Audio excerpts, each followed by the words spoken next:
महापालिका निवडणुकीच्या प्रचारानिमित्त इचलकरंजीमध्ये मुख्यमंत्री देवेंद्र फडणवीसांचा रोड शो झालाय. विजय संकल्प यात्रा असं ब्रीद घेऊन हा रोड शो केलाय.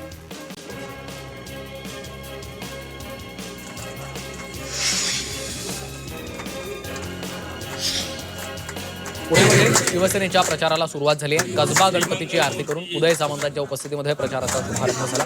यावेळी सर्व शिवसेनेचे उमेदवार नेते उपस्थित होते.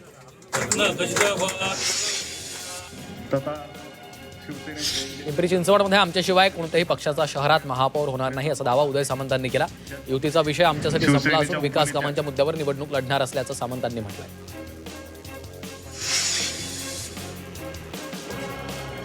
इंदापूरमध्ये कृषी मंत्र्यांच्या हस्ते महिला स्वयंसहायता समूहांना कर्ज धनादेशाचं वितरण करण्यात आलं. पुणे जिल्हा मध्यवर्ती बँकेच्या विभागीय कार्यालयाच्या सभागृहात हा कार्यक्रम पार पडला.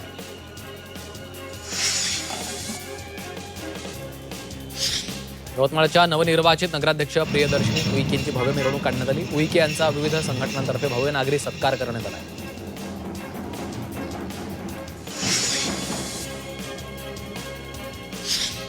वाशिम नगर परिषदेचे नवनिर्वाचित नगराध्यक्ष अनिल केंदळे यांनी पदभार स्वीकारलाय. नगर परिषद आवारातील छत्रपती शिवाजी महाराजांच्या पुतळ्याला पुष्पहार अर्पण करून त्यांनी पदभार स्वीकारला.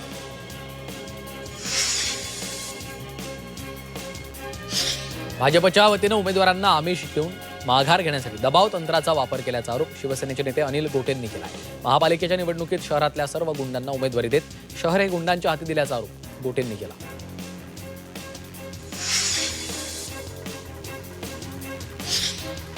परळीमध्ये पद्मश्री धर्माधिकारी यांनी नगराध्यक्षपदाचा पदभार स्वीकारलाय.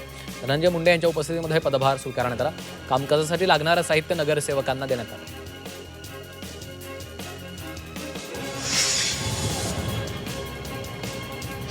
लातूरमध्ये भाजप काँग्रेसमध्ये पोस्टर वॉर रंगल्याचं पाहायला मिळालं. 20 वर्षात काँग्रेसनं लातूरकरांना काय दिलं? संभाजी पाटलांनी अमित देशमुखांना सवाल केला. दख्खनचा राजा ज्योतिबा विकास प्राधिकरणाच्या आराखड्याचं लवकरच राज्याच्या मुख्य सचिवांच्या समोर सादरीकरण होणार आहे. या संदर्भात कोल्हापूर जिल्हाधिकारी कार्यालयात कार्यकारी समितीची बैठक झाली आहे.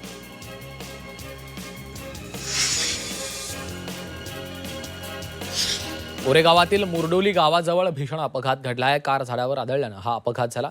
यामध्ये एकाचा जागीच मृत्यू झाला असून दुसरा व्यक्ती गंभीर जखमी झालाय.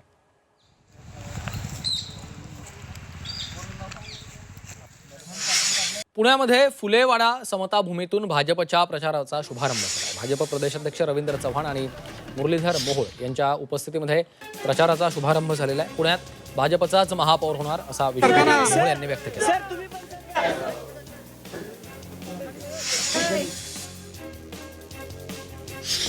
संभाजीनगर महापालिका निवडणुकांच्या प्रचाराला आता वेग येणार आहे. एमआयएम सुद्धा आता कामाला लागलेला आहे.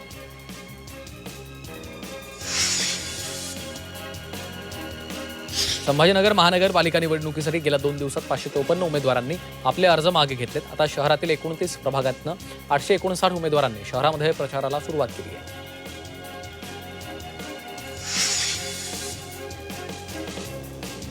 वाशिम नगर परिषदेचा निकाल जाहीर होऊन 2 आठवडे उलटले असून तरीही उपाध्यक्षपदाचा पेच अद्याप सुटला नाहीये. भाजपचा नगराध्यक्ष झाला असला तरी 32 सदस्यांच्या नगर परिषदेत सत्ता समीकरण अतिशय अटीतटीची बनली आहे. उपाध्यक्षपद हे महाविकास आघाडी की भाजपकडे जाणार याकडे वाशिमकरांचं लक्ष लागलं.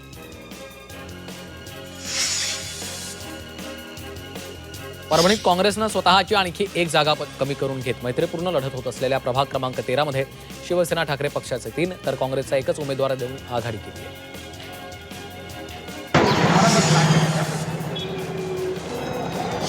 नाशिकमधील मालेगाव महापालिका निवडणूक चुरशीची होणार आहे. या निवडणुकीसाठी 83 जागांसाठी 307 उमेदवार रिंगणात आहेत. अर्ज माघारीच्या दिवशी 177 उमेदवारांनी अर्ज माघारी घेतलेत तर प्रभाग 6 मधील मुनिरा फकीर मोहम्मद शेख यांची बिनविरोध निवड झाली.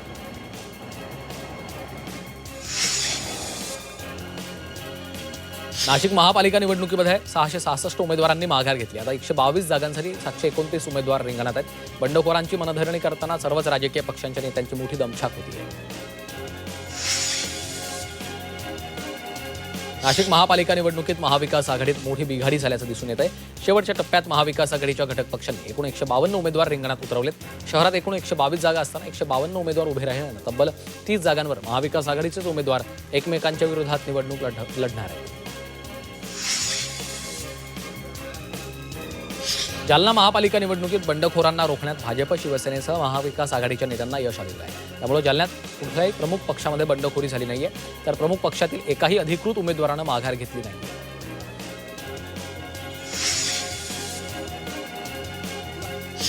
नाशिक महापालिकेच्या निवडणुकीच्या रिंगणात असलेल्या 729 उमेदवारांपैकी सर्वाधिक उमेदवार महाविकास आघाडीचे आहेत. भाजपने 118 तर शिवसेनेनं 102 उमेदवार उभे केले. काहींनी न ऐकल्यामुळे त्यामध्ये अनेक दिग्गज आमने सामने आहेत.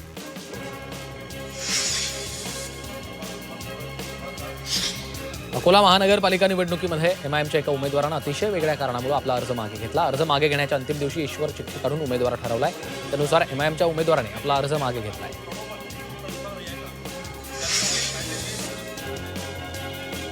अकोला महापालिका निवडणुकीत बंडोबांचं बंड थंड करण्याचं मोठं आव्हान नेत्यांच्या समोर होतं. बहुतांश प्रभागांमध्ये त्यामध्ये यश आलेलं आहे. त्यामुळे भाजपसह इतर पक्षांना मोठा दिलासा मिळाला आहे.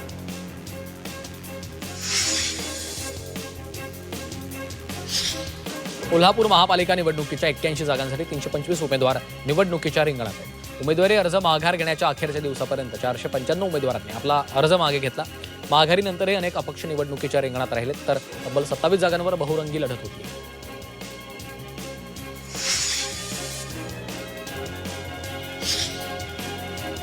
सोलापूर महापालिका निवडणुकीत 1230 पैकी 493 उमेदवारांनी अर्ज मागे घेतला. त्यामुळे सोलापुरात 26 प्रभागातल्या 102 जागांसाठी 737 उमेदवार मैदानामध्ये असणार आहेत. भाजपमधील बंडखोरी टाळण्यात भाजपला यश आलं.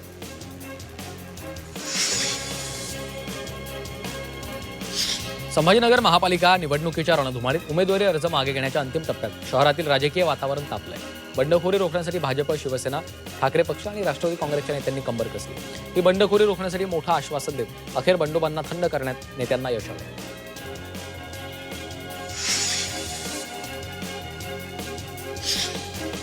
संभाजीनगर महापालिका निवडणुकीत 115 नगरसेवक पदासाठी 859 उमेदवार निवडणुकीच्या रिंगणात आहेत. यात सर्वाधिक उमेदवार हे शिवसेना ठाकरे पक्षाचे आहेत. शिवसेना ठाकरे पक्षाने या निवडणुकीत तब्बल 97 उमेदवार निवडणुकीच्या रिंगणात उतरवले आहेत.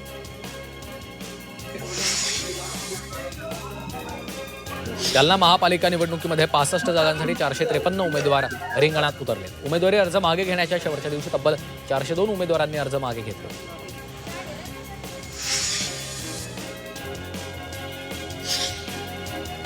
जळगाव महापालिका निवडणुकीत महायुतीनं ऐतिहासिक कामगिरी करत 12 जागांवर बिनविरोध विजय मिळवला. यात भाजपचे 6, शिवसेनेचे 6 उमेदवार बिनविरोध निवडून आलेत, तर महाविकास आघाडीमधल्या उमेदवारांनी माघार घेतल्यानं महायुतीचा मार्ग मोकळा झाला.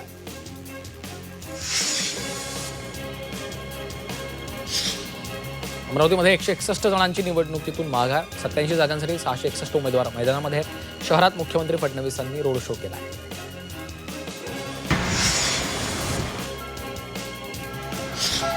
अहिल्यानगर महानगरपालिका निवडणुकीत भाजप आणि राष्ट्रवादी अजित पवार पक्षाचे 5 उमेदवार बिनविरोध निवडून आले. भाजपचे 3, राष्ट्रवादीचे 2 अशा 5 उमेदवारांची बिनविरोध निवड झाली. त्यामुळे दोन्ही पक्षांच्या कार्यकर्त्यांमध्ये आनंदाचं वातावरण आहे. कोल्हापुरातील इचलकरंजी महानगरपालिकेच्या निवडणुकीसाठी 16 प्रभागातली 65 जागांसाठी 230 उमेदवार निवडणुकीच्या रिंगणात आहेत. यामध्ये अपक्षांची संख्या जास्त असली तरी बहुतांश जागी महायुती विरुद्ध शिवशाहू विकास आघाडी यांच्यामध्ये दुरंगी लढत होणार आहे. तर शिवसेना ठाकरे पक्ष 18 जागांवर स्वबळावर निवडणूक लढवतोय. नंदुरबारमधील आश्रमशाळेतल्या विद्यार्थिनींवर झालेल्या अत्याचाराच्या निषेधार्थ भीम आर्मी आक्रमक झाली. या घटनेप्रकरणामध्ये आश्रमशाळेच्या मुख्याध्यापकांवर तातडीनं कारवाई करण्यात यावी अशी मागणी भीम आर्मीच्या वतीनं करण्यात आली.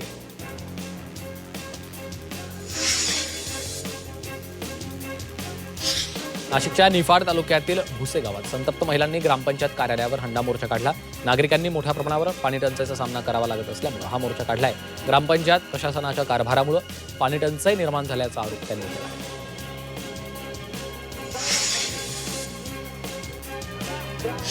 चंद्रपूरच्या नागभीडमध्ये शेतकऱ्याला कर्जासाठी किडनी विकावी लागली. त्या पार्श्वभूमीवर किडनीचा हिशेब मागण्यासाठी बच्चू कडूंच्या नेतृत्वाखाली आक्रोश मोर्चा काढला जाणार आहे. किडनी विक्रीस कारणीभूत असणाऱ्यांवर कठोर कारवाईची मागणी केली जाणार आहे.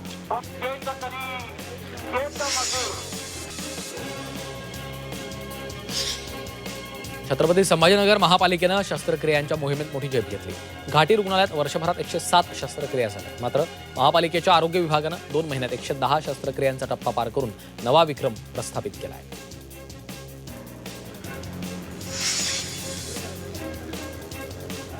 संभाजीनगर शहराच्या शिरपेचात यावर्षी मानाचा तुरा रोवला जाणार आहे. शहरातील ऑरिक बिडकीमध्ये आलेल्या मोठ्या उद्योग प्रकल्पांच्या नंतर आता याच भागात टप्पा 3 साठी 8,000 एकर क्षेत्राचं भूसंपादन करण्याचं नियोजन आहे.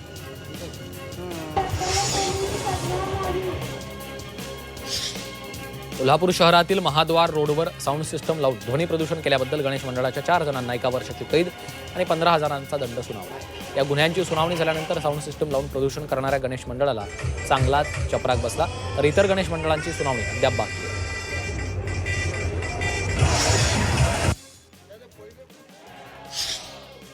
क्रांतिज्योती सावित्रीबाई फुले यांच्या जयंतीनिमित्त महोत्सवाचं आयोजन करण्यात आलं. यासाठी यवतमाळमधून मोठ्या संख्येने माळी महासंघाचे कार्यकर्ते रवाना झाले. नायगावात राज्य शासनानं 200 कोटींचा निधी मंजूर केला. यात महिलांसाठी प्रशिक्षण केंद्र उभी केली जाणार आहे.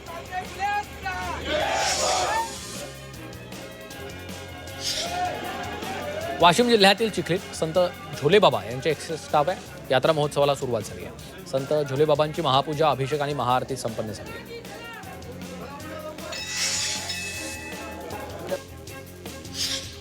नंदुरबारच्या सातपुडा पर्वतरांगांमधील दुर्गम भागात रस्त्यांची दुरवस्था आहे.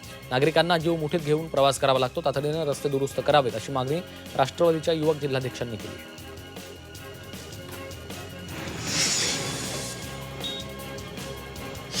भंडारा शहरात नगर परिषदेनं अतिक्रमणांवर कारवाई केली. या मोहिमेत 40 पाणठेले तसंच दुकानं काढण्यात आली आहेत. रस्त्यावरील अतिक्रमण हटवल्यामुळे आता वाहतुकीमधील अडथळे दूर झाले.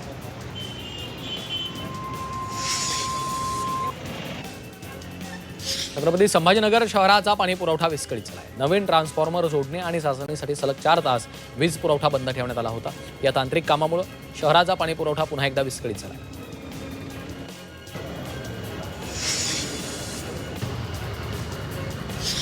पोलीस पंचनाम्यामध्ये आता ई-साक्ष ॲपचा वापर करण्यात येणार आहे. न्याय व्यवस्थेनं डिजिटलायझेशन करण्याच्या दृष्टीनं हे महत्त्वाचं पाऊल उचललं. गुन्ह्यानंतर सर्व पंचनाम्यांचं व्हिडिओ, ऑडिओ रेकॉर्डिंग होणार आहे.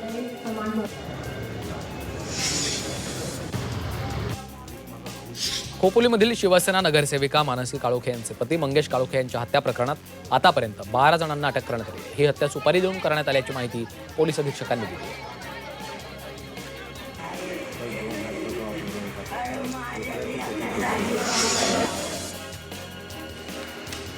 नाशिकच्या सिन्नर तालुक्यातल्या मोहोदरी गावाच्या जवळ कमलेश पटेल या व्यक्तीचा खून झाला होता. या संदर्भात पोलिसांनी कसून तपास करत आरोपीला 24 तासांच्या आत बेड्या ठोकल्या. यात एका अल्पवयीन आरोपीचा देखील समावेश आहे अशी माहिती आहे.